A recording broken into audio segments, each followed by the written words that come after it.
welcome to Constable Confidential. This recording was made 5 years ago, but the conflict in the Middle East makes it relevant now. Iran's industry has been gutted by years of mismanagement and from international sanctions.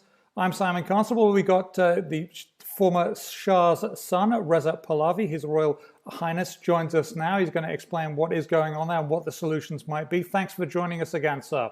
Thank you. So what is going on with the industry? Iran, Persia has a long history of great industry, great commerce. Then things went wrong. What's been happening since 1979? Well, the country has pretty much been kidnapped by some occupying force with an ideology that has repressed its citizens in the interest of conducting a policy of exporting an ideology.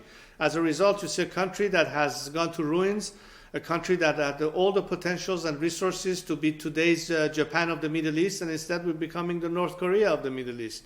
There's a good reason for that. Corruption, mismanagement, and utter lack of any care for the people and national interests rather than the regime's preservation. So we ought not be surprised at all that people who can, in fact, govern that country or lead that country or work for that country or offer practical solutions are put out because that would be in the interest of the people as opposed to enriching the ruling mafia. Therefore, they have no say in the system. They are not employed or utilized. And there's no question that as a result, we have all the messes that have been created in terms of mismanagement of our resources and the country's assets. Not to mention the fact that if there's any resource left, it's not spent on the people and their welfare, but to finance the regime's ambitions in their regional proxy wars and conflicts and interference in other countries' affairs, from Lebanon to Yemen, from Syria to the four corners of the world. You have spoken with me previously about the need to scrap the current system and get a new system in.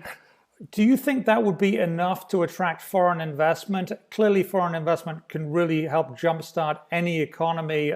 We saw it actually. You mentioned, South Korea. South Korea was a very poor country right after the Korean War, and it has grown into a very rich one. What can you say to people who are thinking, even if the system changes, who are worried about investing in a freer Iran? I actually think that it's the reverse. If you look at the conduct of many Western countries, despite the regime in Iran, when they know full well its nature, there still has been a lot of pushing by various business interests in these countries to do business with the Iran of the Ayatollahs.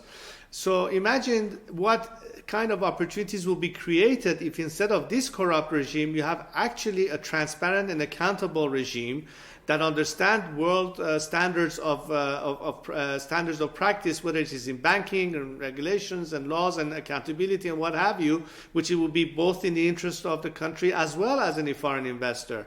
There's no question that Iran is one of the sexiest places in the world for investment, but a lot of people shy away because it's either getting involved in something that will border on, the foreign corrupt act that you have here for businesses, and a lot of people hesitate because they know that at the end they have to be dealing with entities like the IRGC and God knows how many kickbacks. That's the Iranian Republican Guard.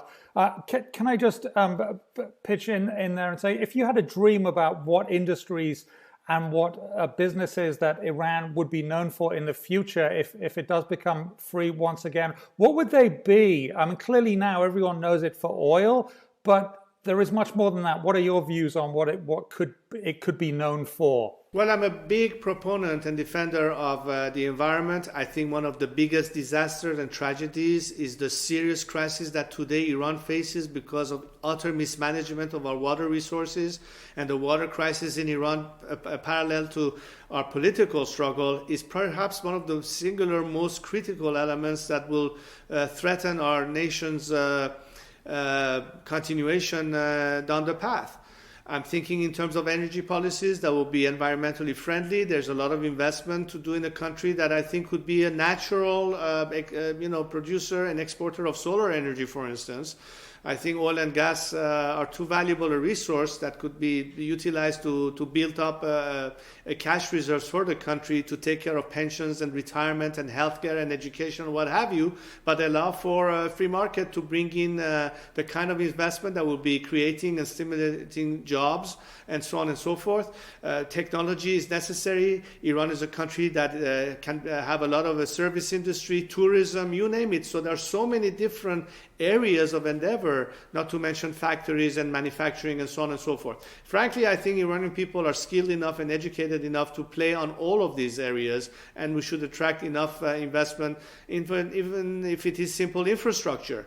The decay that has occurred once again as a neglect of the regime, whether it is highways, railroads, highways, you name it. There's so much at stake here and so much potential for a country of 80 million strong that will certainly be a stimulus in terms of our economy getting kick-started again, creation of jobs, which is what is always a key issue any country, anytime on the planet, but also attract foreign investment. But none of this can happen unless you have clean, sincere, transparent, and accountable management, whether it is in the business sector or the political sector or public service or private areas. All of this has to do with an opportunity and an atmosphere which doesn't exist under the current regime. And exactly this is the reason why people today demand a complete abolition of the Islamic Republic, because they know that until this happens, none of this can be achieved in Iran. Okay.